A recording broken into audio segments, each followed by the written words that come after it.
तो बच्चों 6.3 तक का जो है जितना चैप्टर था 6.3 से पहले का वो सारा हम लोग सॉल्व कर चुके हैं, है ना। वीडियो प्लेलिस्ट में है, आप जा कर के वहाँ देख सकते हैं। आज से हम लोग स्टार्ट करेंगे 6.4। और आप लोगों का बहुत बहुत शुक्रिया, आप लोगों ने चैनल को सब्सक्राइब किया, आप लोगों ने वीडियोस को देखा, पढ़ा, मुझे बहुत अच्छा लगा। इसी तरीके से आप लोग जो है पढ़ते रहिए। एग्ज़ाम क्लियर मैं आपका मैथ में बहुत बेहतर करवा दूंगा, इसका मैं गारंटी देता हूँ आपको। तो चलिए उसी जोश और जुनून के साथ जो है आज का हम ये चैप्टर शुरू करते हैं। 6.4 का पहला क्वेश्चन क्या कह रहा है। मान लीजिए त्रिभुज ABC सर्वांगसम है, त्रिभुज DEF है और इनके क्षेत्रफल क्लब्स 64 सेंटीमीटर स्क्वायर और 121 सेंटीमीटर स्क्वायर है। यदि EF 15.4 सेंटीमीटर हो तो BC ज्ञात करना है। ठीक है, तो चलिए इसको हम शुरू करते हैं।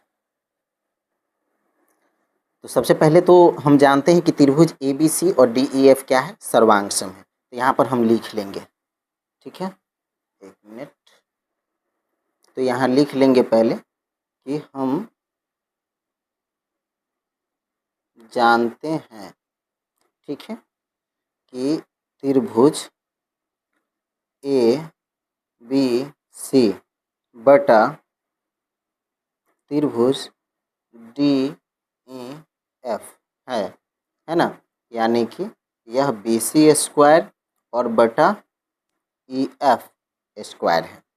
ठीक है, दोनों के क्षेत्रफल जो है दिए गए हुए हैं।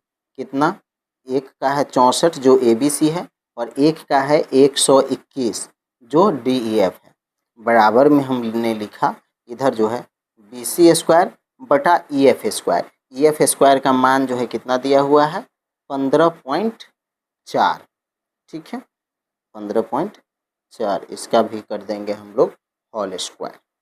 ठीक है, अब इसको हम लोग काट लेते हैं। अगर आप इसको काटिएगा तो ये मान कितना आएगा, 8×8 = 64 और 8 से 8 एकम 8, 4 12, ये हो जाएगा आपको 11, 88 और 8×8 = 64, 11 हैं जो है 121। ठीक है, चलिए ये हमारा मान आया निकल के। यानी कि जो हमारे पास आया वो क्या हो गया, 8/11 = BC, है ना, बटा में 15.4। यहाँ पे जो है थोड़ा सा रुकिए और ध्यान दीजिए। यहाँ पे हमने क्या किया है कि रूट तोड़ा है। ये BC का स्क्वायर हटता है तो इधर वाले पे रूट चढ़ता है ना, तो बस वही रूट तोड़ करके हम यहाँ पे मान लिख दिए हैं ताकि इस पर का स्क्वायर हटा सके, है ना। तो ये सिंपल BC हो गया। अब चलिए हम लोग करेंगे सॉल्व। अब इसको यहाँ का तो स्क्वायर हमने हटा दिया, इधर का स्क्वायर हटाया ताकि इधर का स्क्वायर हटाया, इधर रूट चढ़ा, रूट तोड़े 8/11 हो गया। अब हमारा मान आया 8/11 बराबर BC बटा 15.4। ये नहीं है, यानी कि अब हमको BC का मान निकालना है। तो BC बराबर हम लोग का हो जाएगा 8/11 और ये नीचे भाग में है, ऊपर जाएगा गुना में हो जाएगा 15.4।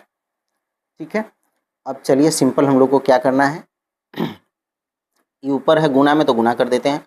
8 × 32 के 2 हासिल 3, 8 × 5 = 40, 3 × 43 के 3 हासिल 4, 8 × 8 = 4, 12 हो गया 1232। एक अंक के बाद दशमलव है तो एक अंक के बाद दशमलव, अब बटा में 11।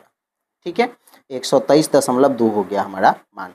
अब इसको हम आंसर बनाएंगे। अब 11 से इसमें भाग देंगे तो 11 से 123 में भाग देंगे तो 11 एकम 11, मान लीजिए कि 1232 है। ठीक है, और भाग कीजिए।